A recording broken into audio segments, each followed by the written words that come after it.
Assalamualaikum warahmatullahi wabarakatuh. Perkenalkan saya Indriani dengan NIM 12080222791 dari kelas 5H Agroteknologi dengan dosen pengampu Ibu Dr. Rusmaina SPMSI.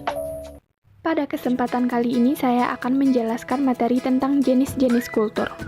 Yang pertama yaitu kultur kalus. Kalus merupakan massa sel yang belum terdiferensiasi. Pembentukan kalus dalam kultur jaringan dipengaruhi oleh konsentrasi ZPT yang digunakan. Pada kultur kalus, ZPT yang dominan digunakan yaitu auksin. Keragaman yang dihasilkan pada kultur kalus yaitu tinggi. Tujuan dari kultur kalus yaitu yang pertama untuk organogenesis atau embriogenesis dan yang kedua untuk produksi metabolit sekunder. Sumber eksplan yang digunakan yaitu berasal dari semua bagian tanaman dan daun. Yang kedua yaitu kultur nodul. Nodul merupakan kelompok sel yang menonjol menyerupai sel kambium yang membulat dan aktif membelah serta dapat terdiferensiasi membentuk organ lebih kompleks seperti tunas. Ciri-ciri kultur nodul yaitu yang pertama, pada kultur ini nodul sudah mempunyai titik tumbuh. ZPT yang dominan digunakan adalah sitokinin, di mana sitokinin dapat merangsang pertumbuhan tunas. Pada kultur nodul ini keragamannya rendah. Tujuan dari kultur nodul adalah untuk perbanyakan atau multiplikasi. Sumber eksplan yang digunakan dapat berasal dari tunas atau mata tunas. Yang ketiga yaitu kultur tunas. Kultur tunas adalah salah satu cara untuk multiplikasi atau perbanyakan tanaman khususnya tanaman komersial. Contoh tanaman yang dikembangkan dengan kultur tunas antara lain yang pertama ada jahe, temulawak, dan kentang. ZPT yang digunakan adalah sitokinin. Keragaman yang dihasilkan kultur tunas yaitu rendah. Regenerasi terjadi secara langsung.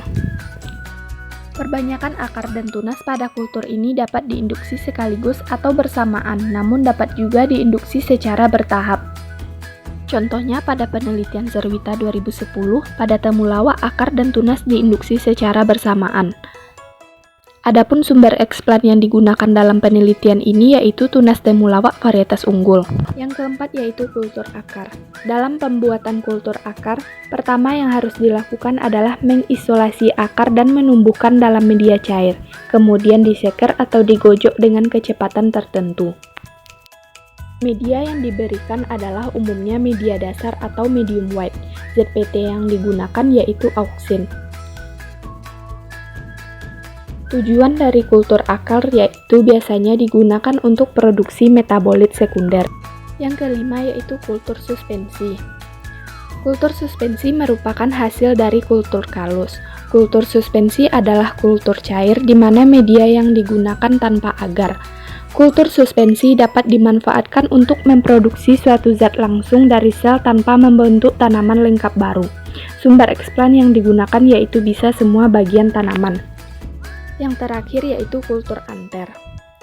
Kultur anter adalah teknik di mana anter yang sedang berkembang pada tahap yang tepat ditumbuhkan pada media kultur yang tepat, lingkungan yang terkontrol aseptik, sehingga tumbuh menjadi kalus atau embrio dan tanaman utuh melalui proses organogenesis dan embriogenesis.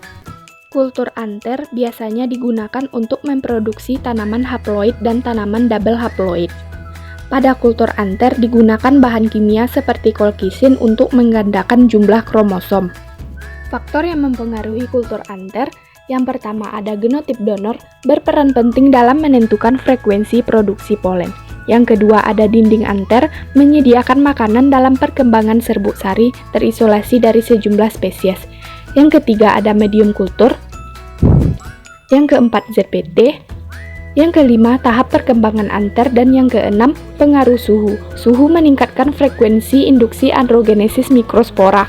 Sekian yang dapat saya sampaikan. Assalamualaikum warahmatullahi wabarakatuh.